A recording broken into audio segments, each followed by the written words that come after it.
റിയൽമിയുടെ Realme നിയോ 7 turbo എന്ന പുതിയൊരു smart phone ഇപ്പോൾ ലോഞ്ച് ചെയ്തിട്ടുണ്ട്. ഈ ഒരു വീഡിയോയിൽ നമ്മൾ നോക്കാൻ പോകുന്നത് റിയൽമി നിയോ 7 ടർബോ എന്നുള്ള സ്മാർട്ട് ഫോണിനെ പറ്റിയിട്ടാണ്.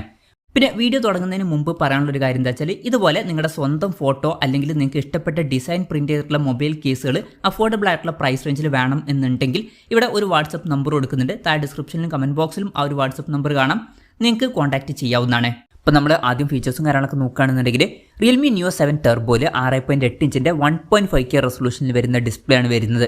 ഫുൾ HD റെസൊല്യൂഷനേക്കാളും ബെറ്റർ ആയിട്ടുള്ള റെസൊല്യൂഷൻ വരുന്നുണ്ട്. AMOLED ഡിസ്പ്ലേ ആണ് ഇതിൽ കൊടുത്തിരിക്കുന്നത്.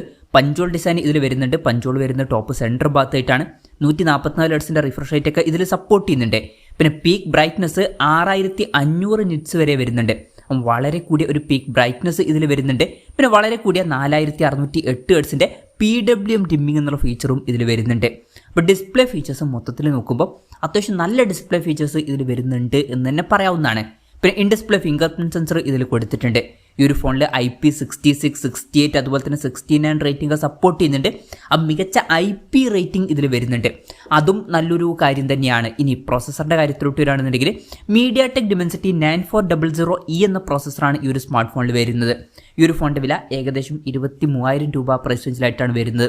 ഈ ഒരു പ്രോസസ്സർ എന്ന് പറയുന്നത് MediaTek Dimensity 9400 എന്ന പ്രോസസ്സറിൻ്റെ തൊട്ട് താഴെ വരുന്ന പ്രോസസ്സറാണ്. അതായത് ഫ്ലാഗ്ഷിപ്പ് പ്രോസസ്സറിൻ്റെ തൊട്ട് താഴെ വരുന്ന പ്രോസസ്സറാണ്.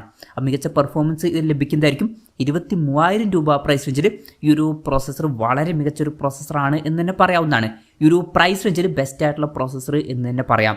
പിന്നെ 5G സപ്പോർട്ടും കാര്യങ്ങളൊക്കെ ഇതിൽ വരുന്നുണ്ട്. ഈ ഒരു ഫോണിൻ്റെ ബേസ് വേരിയൻറ്റിൽ 12GB റാമും 256GB ഇൻറ്റേർണലുമാണ് വരുന്നത്. 12GB റാമും 512GB ഇൻറ്റേർണലുമായിട്ട് വരുന്ന വെർഷനും 16GB റാമും 256GB ഇൻറ്റേർണലുമായിട്ട് വരുന്ന വെർഷനും അതുപോലെ തന്നെ 16GB റാമും 512GB ഇൻറ്റേർണലുമായിട്ട് വരുന്ന ഒരു വെർഷനും വരുന്നുണ്ട്. ഇതിൽ LPDDR5Xൻ്റെ റാമും UFS 4.0 സ്റ്റോറേജ് ടൈപ്പ് ഒക്കെ വരുന്നുണ്ട്. അതും നല്ല കാര്യങ്ങൾ തന്നെയാണ്. പിന്നെ ഫോൺ വെട്ടനീറ്റായിരിക്കാൻ വേണ്ടിയിട്ട് VC കൂളിംഗ് സിസ്റ്റം ഇതിൽ കൊടുത്തിട്ടുണ്ട്. ഏരിയ 7700mm² വരെ വരുന്നുണ്ട്. NFC-യുടെ സപ്പോർട്ട് വരുന്നുണ്ട്. IR ബ്ലാസ്റ്റർ എന്നുള്ള ഫീച്ചർ ഇതിൽ കൊടുത്തിട്ടുണ്ട്. പിന്നെ സ്റ്റീരിയോ സ്പീക്കേഴ്സും കാര്യങ്ങളൊക്കെയാണ് ഈ ഫോണിൽ വരുന്നത്. റിയാലിറ്റി ഓഡിയോ ഇതിൽ സപ്പോർട്ട് ചെയ്യുന്നുണ്ട്. Android 15 ബേസ് ആയിട്ടുള്ള റിയൽമി സോഫ്റ്റ്വെയർ ആണ് ഈ ഫോണിൽ വരുന്നത്. ഇനി ക്യാമറയുടെ കാര്യത്തിലോട്ട് വരികയാണെന്നുണ്ടെങ്കിൽ ഫോണിൻ്റെ പിന്നിൽ ഡ്യുവൽ ക്യാമറ സെറ്റപ്പാണ് കൊടുത്തിരിക്കുന്നത്. 50 മെഗാ പിക്സലിൻ്റെ Sony IMX882ൻ്റെ മെയിൻ ക്യാമറ സെൻസറാണ് ഇതിൽ വരുന്നത്. OIS-ൻ്റെ സപ്പോർട്ട് വരുന്നുണ്ട്. പിന്നെ 8 മെഗാ പിക്സലിലെ അൾട്രാ വൈഡ് ആംഗിൾ ലെൻസും ഇതിൽ വരുന്നുണ്ട്. ഫ്രണ്ടിൽ 16 മെഗാ പിക്സലിലെ സെൽഫി ക്യാമറയാണ് കൊടുത്തിരിക്കുന്നത്.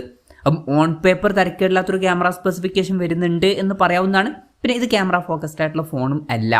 ഇനി ബാറ്ററിയുടെ കാര്യത്തിലോട്ട് വരികയാണെന്നുണ്ടെങ്കിൽ വളരെ കൂടിയ 7200 mAhൻ്റെ ബാറ്ററി വരുന്നുണ്ട്. അപ്പം അത് നല്ലൊരു കാര്യമാണ്. അത് മാത്രമല്ല 100 വാട്ടിൻ്റെ ഫാസ്റ്റ് ചാർജ് സപ്പോർട്ടും വരുന്നുണ്ട്. നല്ലൊരു ചാർജിങ് സ്പീഡുമാണ്. പിന്നെ Type-C ചാർജിംഗ് പോർട്ടും ഇതിൽ കൊടുത്തിട്ടുണ്ട്. അപ്പം മികച്ചൊരു ബാറ്ററി സെറ്റപ്പ് ഈ ഒരു സ്മാർട്ട് ഫോണിൽ വരുന്നുണ്ട് എന്ന് പറയാവുന്നതാണ്. അപ്പം ഇതൊക്കെയാണ് മൊത്തത്തിൽ ഫീച്ചേഴ്സിനെ പറ്റി പറയാനുള്ള കാര്യങ്ങൾ. പിന്നെ ഈ ഒരു സ്മാർട്ട് ഫോൺ ഇപ്പം ഇന്ത്യൻ മാർക്കറ്റിൽ ലോഞ്ച് ചെയ്തിട്ടില്ല. ഇപ്പോൾ ചൈനീസ് മാർക്കറ്റിലാണ് ഈ സ്മാർട്ട് ഫോൺ ലോഞ്ച് ചെയ്തിരിക്കുന്നത്. ചൈനീസ് മാർക്കറ്റിൽ ഈ ഫോൺ ലോഞ്ച് ചെയ്തിരിക്കുന്നത് 1999 യുവാൻ എന്ന പ്രൈസിങ്ങിലാണ്. അതായത് 23,000 രൂപ പ്രൈസ് റേഞ്ചിലായിട്ട്. ആ ഒരു പ്രൈസ് റേഞ്ചിൽ ഈ ഫീച്ചേഴ്സ് എങ്ങനെയുണ്ടെന്ന് വെച്ചാൽ വളരെ മികച്ച ഫീച്ചേഴ്സ് എന്ന് തന്നെ പറയേണ്ടി വരും. ഇപ്പം ബെസ്റ്റ് ആയിട്ടുള്ള പ്രോസസ്സർ വരുന്നുണ്ട്. വളരെ മികച്ച ബാറ്ററി സെറ്റപ്പ് വരുന്നുണ്ട്. അത്യാവശ്യം നല്ല ഡിസ്പ്ലേ ഫീച്ചേഴ്സ് ഇതിൽ വരുന്നുണ്ട്. പിന്നെ തരക്കേടില്ലാത്ത ഓൺ പേപ്പർ ക്യാമറ സ്പെസിഫിക്കേഷനും വരുന്നുണ്ട്. കാര്യമായിട്ടുള്ള കോസ്റ്റ് കട്ടിംഗ് ഒന്നും ഇല്ല എന്ന് തന്നെ പറയാവുന്നതാണ്. അപ്പം ഈ ഒരു പ്രൈസ് റേഞ്ചിൽ ഇതിൽ ബെസ്റ്റ് ആയിട്ടുള്ള ഫീച്ചേഴ്സ് തന്നെ വരുന്നുണ്ട് എന്ന് പറയാവുന്നതാണ്. ഇനി ഇന്ത്യൻ മാർക്കറ്റിൽ ഈ ഫോൺ ലോഞ്ച് ചെയ്യുമെന്ന് വെച്ചാൽ ചിലപ്പോൾ ലോഞ്ച് ചെയ്തേക്കാം. പക്ഷേ അതിനെ പറ്റിയിട്ടുള്ള ന്യൂസുകളൊന്നും ഇപ്പം പുറത്ത് വന്നിട്ടില്ല. അതിനെ പറ്റിയിട്ടുള്ള ന്യൂസുകളൊക്കെ വരുമ്പോൾ അതിനെ പറ്റിയിട്ടുള്ള വീഡിയോസൊക്കെ നമ്മൾ ചെയ്യുന്നതായിരിക്കും. അപ്പം അതുപോലുള്ള വീഡിയോസ് കാണാൻ താല്പര്യമുണ്ടെന്നുണ്ടെങ്കിൽ ഈ ചാനൽ സബ്സ്ക്രൈബ് ചെയ്യാവുന്നതാണ്. പിന്നെ ഇന്ത്യയിൽ ലോഞ്ച് ചെയ്യുകയാണെന്നുണ്ടെങ്കിൽ വില കുറച്ചും കൂടെ കൂടാൻ ചാൻസ് ഉണ്ട്. നമ്മുടെ എക്സ്പെക്ടേഷൻ പറയുകയാണെന്നുണ്ടെങ്കിൽ ഈ ഫോണിൻ്റെ വില ഒരു 30,000 രൂപയുടെയും 35,000 രൂപയുടെ ഒക്കെ ഇടയിലായിട്ട് വന്നേക്കാം.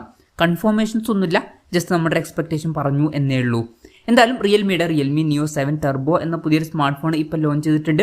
ഈ ഒരു ഫോണിനെ പറ്റിയിട്ടുള്ള നിങ്ങളുടെ അഭിപ്രായം ജസ്റ്റ് ഒന്ന് കമൻറ്റ് ചെയ്യുക. അതുപോലെ തന്നെ ഈ ഒരു സ്മാർട്ട് ഫോൺ ഇന്ത്യൻ മാർക്കറ്റിൽ ലോഞ്ച് ചെയ്യുകയാണെന്നുണ്ടെങ്കിൽ നിങ്ങൾ ഏത് പ്രൈസിങ്ങിലാണ് എക്സ്പെക്ട് ചെയ്യുന്നത് എന്നുള്ള കാര്യം കൂടി ജസ്റ്റ് ഒന്ന് കമൻറ്റ് ചെയ്യുക.